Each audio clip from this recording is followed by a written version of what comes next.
Movie की शुरुआत होती है 1982 में फ्रेडीज पिज्जा रेस्टोरेंट के अंदर। सब कुछ बिल्कुल नॉर्मल लग रहा होता है। बच्चे गेम्स खेल रहे होते हैं, मजे कर रहे होते हैं। इस सब के बीच एक लड़की शार्लेट अपनी फेवरेट एनिमेट्रॉनिक मैरियोनेट का वेट कर रही होती है।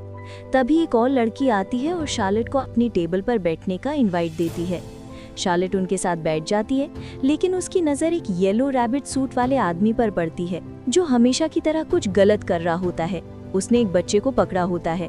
शॉक शार्लेट आसपास के पेरेंट्स से मदद मांगती है, पर सब अपने काम में इतने बिजी होते हैं कि कोई उसे सुनता ही नहीं। मजबूरन शार्लेट खुद ही उस लड़के को बचाने का फैसला करती है। वो रेस्टोरेंट के पीछे वाले अंधेरे एली में चली जाती है, जहां उसे पता लगता है कि विलियम ने लड़के को बेहोश कर दिया है और बिल्कुल आराम से अपना काम कर रहा है। शार्लेट चुपके से लड़के तक पहुंचने की कोशिश करती है, पर अचानक विलियम गायब हो जाता है। शार्लेट बेहोश लड़के को उठा लेती है और भागने लगती है, लेकिन विलियम चाकू लेकर उसके पीछे आ जाता है। सब लोग अब भी अपने में ही बिजी होते हैं, तो शार्लेट जोर से चीखती है ताकि सबको पता चले। चीख सुन के लड़का होश में आ जाता है और अपने घर वालों के पास लौट जाता है, पर सबकी आंखों के सामने शार्लेट की पीठ में चाकू घुस चुका होता है। वो एक चेम्बर में गिरती है और सबके सामने ही मर जाती है। इसी वक्त मैरियोनेट आता है और शार्लेट को अपनी बाहों में उठा लेता है। टाइम बीतता है, इन्वेस्टिगेशन होती है, लेकिन विलियम जिम्मेदारी से बच जाता है। वो कह देता है कि शार्लेट गलती से रिस्ट्रिक्टेड एरिया में चली गई थी और बात वहीं खत्म कर दी जाती है, जैसे कुछ हुआ ही नहीं। प्रेजेंट डे में वनेसा अब भी अपने फादर के नाइटमेयर्स देखकर परेशान रहती है, पर माइक की दोस्ती से उसे थोड़ी तसल्ली मिलती है। माइक उसे कॉल करके पूछता है कि क्या वो बाद में मिल सकते हैं। दोनों अक्सर मिलते रहते हैं और क्लियरली उनके बीच कुछ ज्यादा ही स्पेशल हो रहा होता है।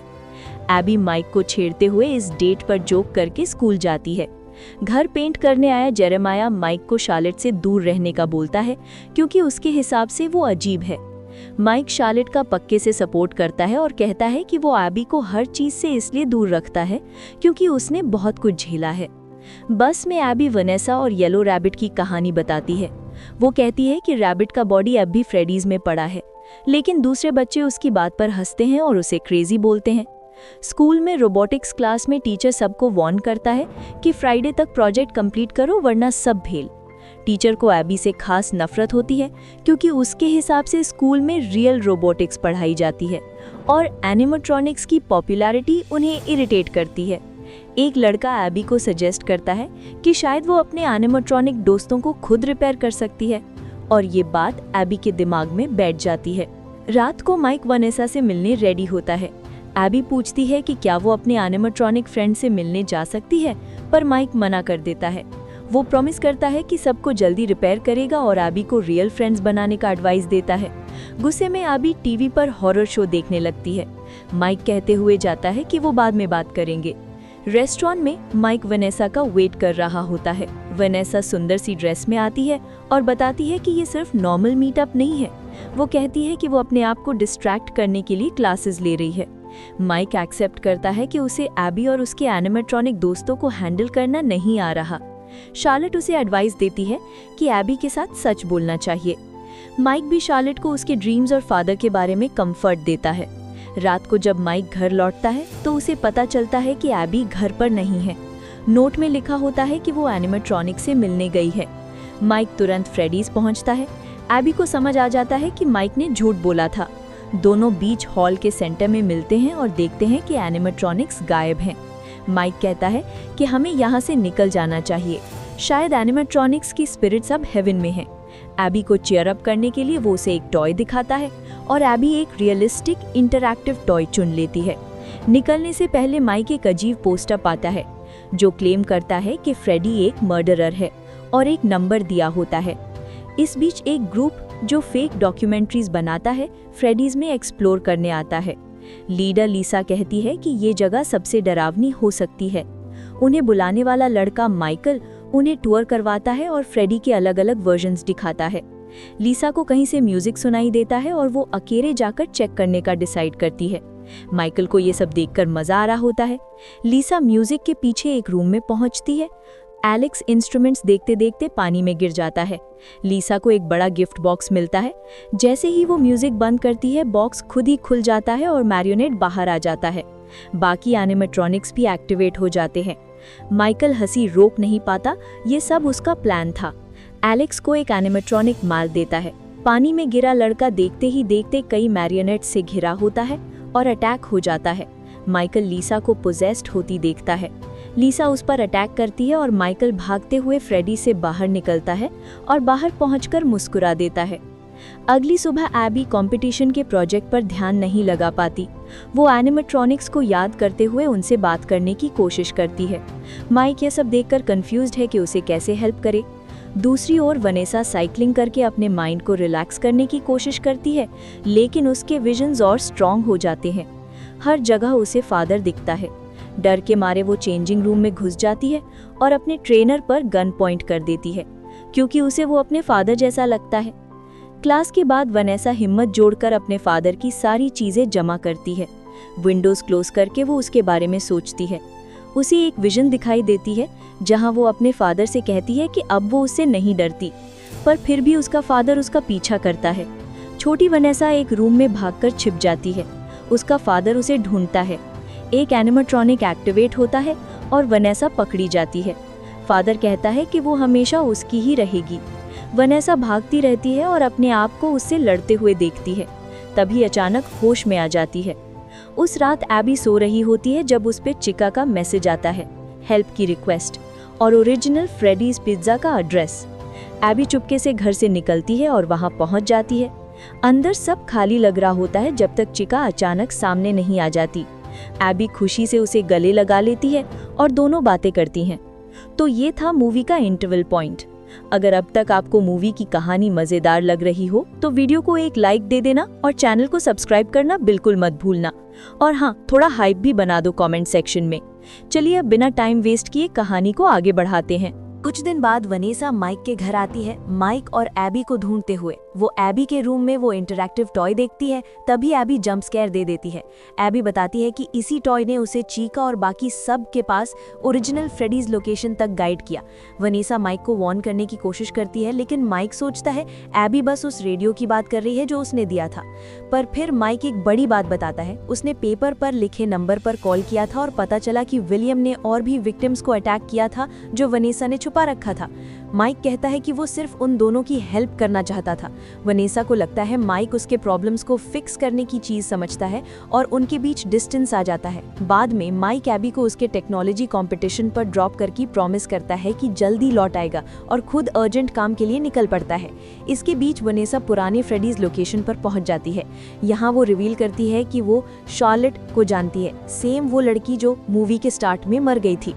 शार्लेट जो अब एनिमेट्रॉनिक्स को कंट्रोल कर रही होती है, वनेसा को बताती है कि वो अब वो बैरियर खोलने वाली है जो उन्हें रोक कर रखता है। वनेसा को समझ आ जाता है कि शार्लेट अब लीसा के बॉडी का यूज कर रही है और उसके पीछे आ रही है। कंपटीशन में एबी जाती है, लेकिन टीचर जानबूझकर उसका रोबोट तोड़ देता है।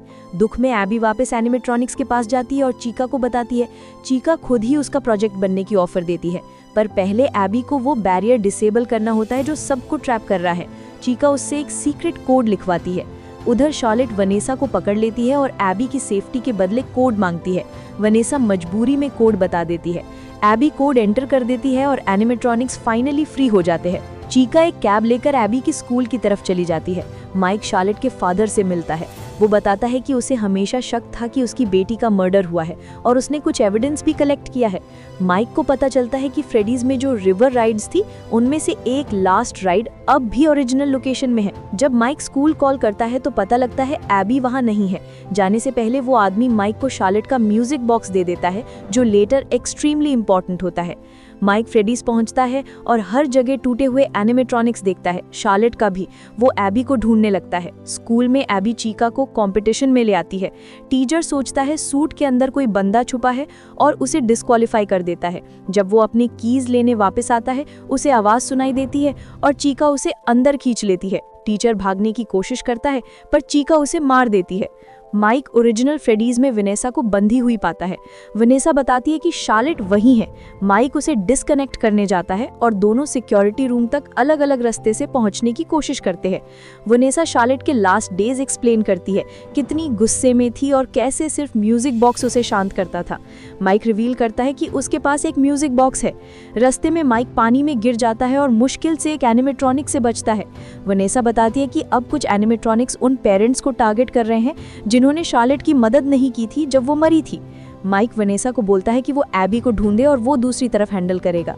कंपटीशन में एबी चीका के साथ जीत जाती है। तभी प्रोटोटाइप एनिमेट्रॉनिक्स एक्टिवेट हो जाते हैं। माइक फ्रेडीज के अंदर एक लोकेशन तक पहुंचता है और वेनेसा से कांटेक्ट करता है, पर जल्दी ही लाउड नॉइजेस के चलते कनेक्शन कट हो जाता है। एक एनिमेट्रॉनिक वेनेसा की कार पर अटैक करता है और वो क्रैश कर जाती है, लेकिन किसी तरह बचकर पेरेंट्स के घर पहुंच जाती है और उन्हें टाइम पर सेव कर लेती है। शार्लेट प्लान समझकर और प्रोटोटाइप्स एक्टिवेट करती है ताकि माइक को मार सके। माइक उन्हें डीएक्टिवेट कर देता है। वो वेनेसा को कॉल करके बताता है कि सब सिस्टम बंद हो चुके हैं। तभी एक लास्ट एक्टिव डॉट उसके घर में दिखाई देता है और वो तुरंत दौड़ पड़ता है।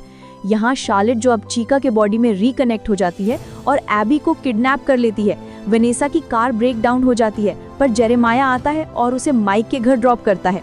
वेनेसा अंदर मदद करने जाती है, पर पाती है कि शार्लेट ने एबी को पजेस कर लिया है। वो शार्लेट को रोकने की कोशिश करती है, तभी माइक आ जाता है और म्यूजिक बॉक्स बजाकर शार्लेट को फोर्सफुली रिपेल कर देता है, एबी और वेनेसा दोनों को बचाते हुए। लेकिन एनिमेट्रॉनिक्स वापस एक्टिवेट होकर उन्हें घेर लेते हैं। तभी माइकल आता है। रिवील होता है कि वो वेनेसा के भाई माइकल एफ्टन है और कहता है कि वो अपने फादर की लेगेसी कंटिन्यू करेगा। अचानक पहले वाली मूवी के एनिमेट्रॉनिक्स अराइव होते हैं और माइकल के एनिमेट्रॉनिक्स को डिस्ट्रॉय करना शुरू कर देते हैं। ये सब माइक की वजह से होता है। माइक पहले ही उनसे मदद मांगने गया था और वो सब उसकी फैमिली को बचाने आ गए। फ्रेडी और चीका प्रोटोटाइप ड्रॉइड से लड़ते हैं। धीरे धीरे सारे एनिमेट्रॉनिक सिस्टम्स फेल होने लगते हैं और वो शट डाउन हो जाते हैं। चीका की स्पिरिट माइक से कहती है कि एबी का ख्याल रखना, क्योंकि अब वो लोग नहीं होंगे। माइकल भागने की कोशिश करता है, पर गुड एनिमेट्रॉनिक्स इसे गिरा देते हैं। जाने से पहले वो माइक को वार्न करते हैं कि अब उनके जाने के बाद माइक फ्री हो जाएगा, लेकिन माइक को उसका मतलब समझ नहीं आता।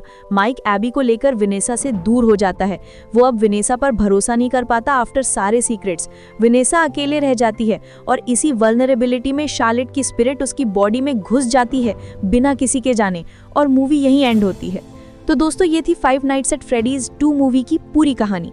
अगर आपको वीडियो पसंद आई हो तो एक लाइक ज़रूर कर देना, और अगर अभी तक चैनल को सब्सक्राइब नहीं किया है तो यार अभी कर दो ना। मेरा नाम है वर्षा और मैं आपके लिए ऐसे ही नई नई मूवीज़ की एक्सप्लेनेशन सबसे पहले लेकर आती रहती हूँ, इसलिए चैनल से जुड़े रहिए।